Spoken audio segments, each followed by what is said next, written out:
Bonsoir à tous et bienvenue dans cette édition du mardi 19 novembre, au sommaire de ce journal. Dans le cadre d'un partenariat avec le BCM, la ville de Gravelines valorise la mise en place d'actions citoyennes. Lundi 18 novembre, Juby Johnson a donné un cours d'anglais aux élèves du collège Jean Monnet. Ce week-end, Sportica et la maison de quartier de Petit-Fort-Philippe ont reçu la seconde édition du village des droits de l'enfant. Et pour terminer ce journal, la médiathèque de Bourbourg présente jusqu'au 17 décembre La Princesse et les 12 coups de minuit, une exposition de Caroline Alexis accompagnée de contes sur la féminité.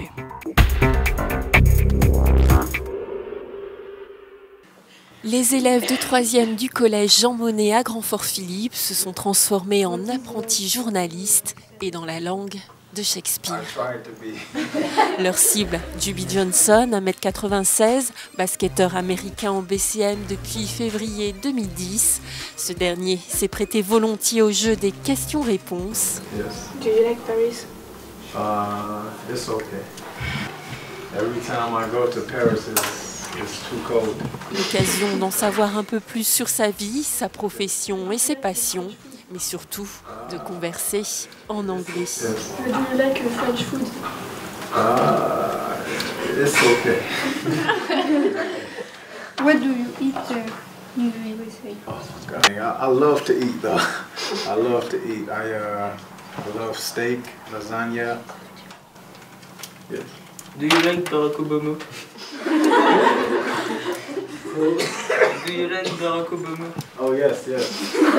Donc, ce sont des élèves qui sont excellents en anglais. La seule chose qu'on a eu à faire, c'est de prendre 1 heure avant la rencontre pour qu'ils préparent les questions, chose qui a été très facile pour eux. What are the differences between France and the USA? C'est vraiment la communication authentique anglophone. Donc là, c'est un joueur américain. On a la chance d'avoir des joueurs américains qui vivent juste à côté. C'est vraiment pour nous quelque chose de très bénéfique. Et donc, on en profite tous les ans. Have you seen Michael Jordan? No, never met Michael Jordan. I would like to. I wear his shoes though. Bon, on a pu comprendre un peu, enfin, on a appris des mots. C'est bien, parce qu'en même temps on peut entendre l'accent. Du coup on comprend plus les mots avec l'accent qu'il a. On apprend la vie d'un joueur en Amérique, tout ça. Puis la vie au BCM, ce qu'il aime pas. Les élèves transformeront cet entretien en reportage écrit et évidemment en anglais. Il sera consultable sur le site internet du collège. Les journalistes en herbe ne s'arrêtent pas en si bon chemin. Un joueur américain leur fera visiter les locaux du BCM. Une immersion aussi bien dans la langue anglaise que dans l'univers professionnel du basket.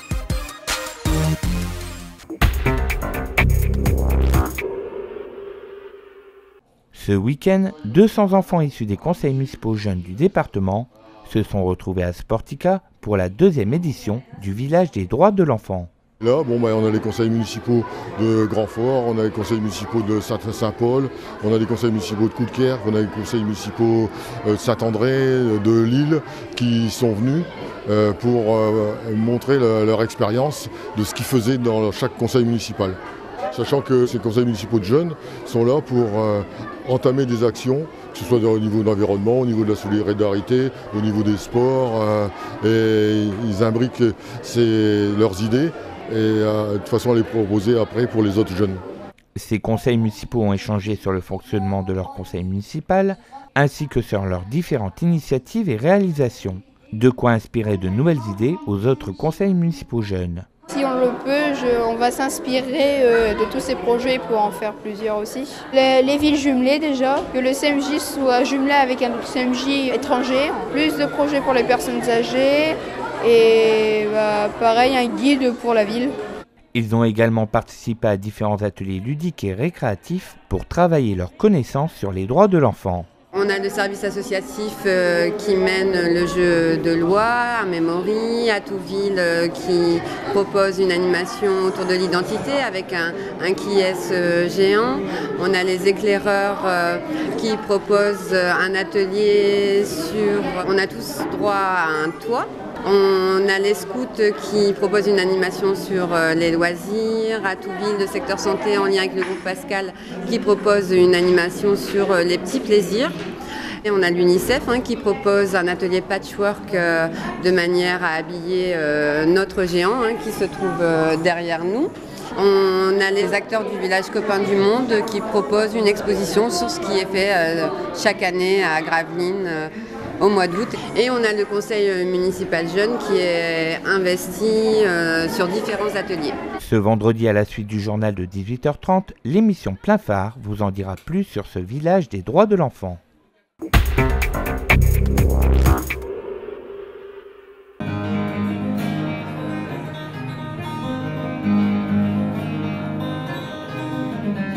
Explorer l'univers de la féminité, c'est ce qu'a réalisé l'artiste et thérapeute Caroline Alexis à travers l'exposition La princesse et les 12 coups de minuit.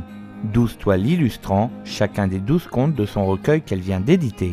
Dans ce livre, on va retrouver 12 histoires de princesses, 12 princesses bien différentes qui sont des femmes, qui ont un parcours qu'on pourrait nommer d'initiatique et qui donc à travers cette histoire vont partager un petit peu leur vécu.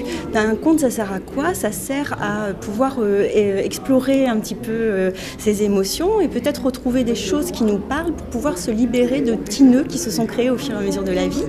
Et ces contes, voilà, ils ont cette utilité-là, même que les contes originels qu'on avait de transmission au départ qui partageaient des expériences. Un recueil destiné avant tout aux femmes pour les aider à explorer leur univers intérieur. Ce que j'essaye d'apporter aux femmes à travers mes contes, c'est de la féminité à l'état pur, mais dépoussiérée de tout ce qu'elle peut rencontrer d'entraves par moments dans la vie. Si je peux apporter à chaque femme à travers ses contes une libération et une exploration de ses profondeurs, alors là j'aurais tout gagné. Chacun des contes de l'artiste a donné lieu à la création d'un tableau, présenté sous la forme d'une mise en scène photographique dans le recueil. Pour chacune des histoires, le conte et la peinture sont intimement liés par le travail de l'artiste. Quand je peins, je me mets vraiment en résonance avec l'histoire, avec les mots, avec ce que je ressens moi. Je largue tout ce qui est de mon mental. C'est vraiment en introspection et libérer tout ce qui se passe autour.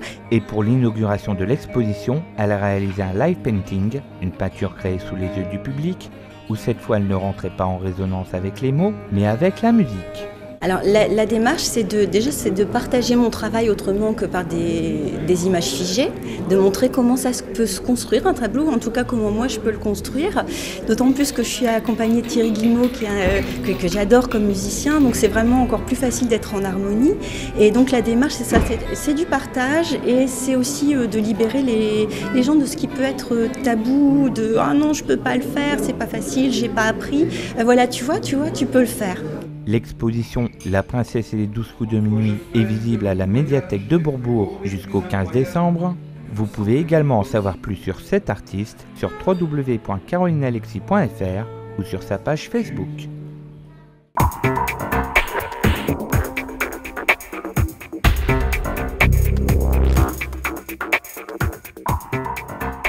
Voilà, c'est la fin de ce journal. Merci à tous de nous avoir suivis. À demain pour une nouvelle édition.